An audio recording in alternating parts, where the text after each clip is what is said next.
Bonjour à tous et à toutes. Donc moi, je m'appelle Marion Carnero et je suis la cofondatrice et CEO de My Name is Bond, qui est du coup une agence d'automatisation sur les réseaux sociaux. Ça fait maintenant plus de 2 ans qu'on a monté l'agence. Je l'ai montée avec deux amis à moi qui sont Pierre et Maxime. Et aujourd'hui, on a accompagné plus de 700 clients dans leur croissance sur les réseaux sociaux. Et donc, voilà, que ce soit sur Instagram, sur LinkedIn, sur Twitter, TikTok ou autre. Même si c'est vrai qu'on a quand même plus de demandes sur Instagram. Et c'est d'ailleurs la raison pour laquelle j'interviens jeudi, c'est pour vous aider un petit peu à y voir plus clair sur la manière dont vous pouvez utiliser les réseaux sociaux pour générer plus de business. C'est ça. C'est vrai qu'aujourd'hui, on se rend compte, surtout nous dans l'univers du mariage, qu'on est de plus en plus contacté par les futurs mariés via Instagram directement. Ouais. Oui, ça m'étonne pas. Il y avait beaucoup Pinterest, je pense aussi au niveau des mariages, parce que les gens s'inspirent énormément, vu que c'est une banque d'images qui est énorme. Et Instagram a toujours été une banque d'images, mais peut-être pas autant que Pinterest. Et c'est vrai que maintenant, de plus en plus, Instagram, enfin, c'est important d'avoir sa vitrine sur Instagram parce que c'est votre vitrine digitale. Les gens, enfin, ça permet aux gens, en fait, de voir un petit peu à quoi ressemblent vos services. Donc, par exemple, si vous faites des compositions florales, ça permet de, voilà, de vraiment avoir une mise en situation. Et en plus, ça vous permet, vous, d'être proche de votre communauté et des personnes qui vont vous contacter parce que bah, vous pouvez leur envoyer directement un DM. Maintenant, vous pouvez C'est ce que faire j'allais même des dire. visios C'est vrai que avec ça elles. permet d'avoir aussi un contact direct via les DM, quoi. Beaucoup de Ouais, demandes exactement. d'ailleurs actuellement de prise de contact des mariés se font directement via la messagerie Instagram aussi. Mm, Ouais. mm. Non, mais ça m'étonne pas. De plus en plus, les gens en ont un petit peu marre d'envoyer des emails et tout. Et le fait de contacter les boîtes directement sur Instagram, ça crée de la proximité. Donc, c'est même mieux d'un point de vue business. Ouais, ouais, ouais, tout à fait. Et du coup, sans nous en dire trop pour tout de suite, Yes. des petites infos sur comment favoriser notre croissance sur Instagram. Alors, du coup, ouais, jeudi, on va voir pas mal de choses. C'est vrai que moi, mon cœur de métier, c'est l'automatisation sur les réseaux sociaux. Mais ce qu'il faut comprendre, c'est que quand les gens font de l'automatisation, c'est pour arriver justement à certains résultats. Sauf que les résultats ne viennent pas que de l'automatisation. De la même manière, enfin, il y a effectivement la création de contenu, mais il n'y a pas que ça. Et donc, jeudi, on va voir vraiment pas mal de choses. J'ai essayé voilà, de vous apporter un maximum de valeur sur comment utiliser Instagram pour générer de la croissance pour votre business. Et donc, on va voir un petit peu bah, comment avoir un profil qui performe sur les réseaux sociaux, donc comment mettre en avant au maximum vos produits, vos services. On verra aussi quelques stratégies qui vous permettent justement d'avoir plus de visibilité auprès de personnes. Et je vous dévoilerai un peu tous mes secrets pour justement vous aider à faire d'Instagram un vrai canal d'acquisition. Génial. Et je précise canal d'acquisition parce que je sais pas, mais je me suis rendu compte qu'il y a pas mal de personnes qui comprenaient pas vraiment ce terme.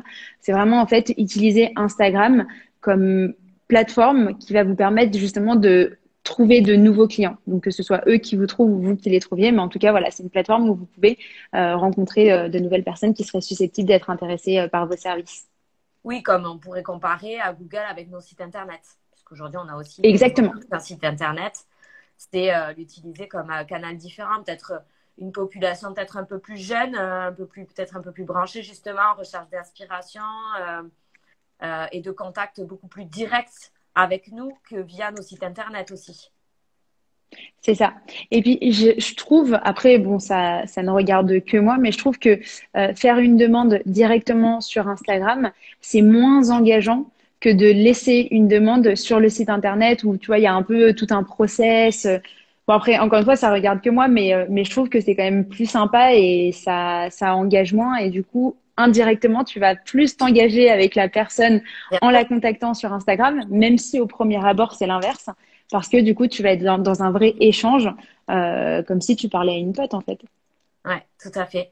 Et du coup, ça nécessite d'être quand même hyper régulier et assez investi quotidiennement pour pouvoir arriver à ces objectifs. Sur Instagram, alors oui, un minimum. Je sais que les réseaux sociaux, c'est pas forcément votre cœur de business. Après, l'idée, c'est de se dire que, encore une fois, c'est une vitrine digitale, donc il faut la travailler un minimum. On ne dit pas qu'il faut être présent tous les jours, etc. Chacun son rythme, il n'y a aucun problème là-dessus. Mais vraiment, on va voir justement jeudi comment tirer profit au maximum d'Instagram pour montrer aux gens que vous êtes présent, que vous travaillez au quotidien et que vous voulez partager en fait le résultat de vos services ou de vos produits, encore une fois. Génial, super. Bon, ben écoute, en tout cas, on a hâte d'en savoir plus. Je ne sais pas si quelques personnes ont des questions ici. Je vois qu'il y a plein de monde qui se connecte. Bon, bah tant mieux. C'est ça. Chris, Après, on verra, hein, mais Wedding Club de c'est Toulon. vrai. Dis-moi. Parce que, ouais, jeudi, on attend combien de personnes à peu près? Alors, j'ai pas du tout le chiffre exact. En général, on est entre 10 et 20 sur les business meetings. Ouais. Ok, ok, ok. Donc, Non, non, pour mais rappel, dis-moi. ouais. Non, non, mais j'allais juste rappeler du coup rapidement ce qu'on allait voir jeudi. Vas-y. Euh, En gros, je vais vous expliquer comment avoir un profil qui performe, donc comment avoir une belle vitrine digitale. Ensuite, je vais vous expliquer un petit peu comment définir votre stratégie de contenu. Stratégie de contenu, c'est un peu un gros mot, mais au final, c'est juste être droit dans ses baskets sur la manière dont on va communiquer, parce que ça reste quand même un endroit où tout le monde va pouvoir voir ce que vous faites et justement comprendre votre manière de communiquer. Et en dernière partie, je vous dévoilerai du coup tous les secrets pour accélérer votre croissance, que ce soit via de l'automatisation ou pas. Super. Génial. J'ai hâte d'en savoir plus. Est-ce qu'on peut rappeler le nom du site? Alors, pour se connecter sur cette visioconférence, il faut se connecter sur le site du Wedding Club Business ou directement se rapprocher des référentes en région voilà, pour s'inscrire à ce business meeting qui a lieu donc jeudi à 10 heures, heure française du coup. C'est ça. C'est ça. Bon, écoute, Marion, en tout cas, je te remercie infiniment pour ta présence ce matin. On Je se t'en retrouve prie, donc avec plaisir. jeudi. Alors, moi, je serai en installation de mariage pour le coup, mais je pourrai Bah, regarder bon courage à la toi alors. vidéo en replay et j'ai hâte de Yes, découvrir toutes tes techniques pour se développer et être le mieux présent possible sur Instagram. ça marche. Bah, écoute, Merci de toute façon, beaucoup et t'auras tout ça. merci. Très belle journée à toi. Merci, bonne journée à tous et puis à jeudi. Bye. Ciao.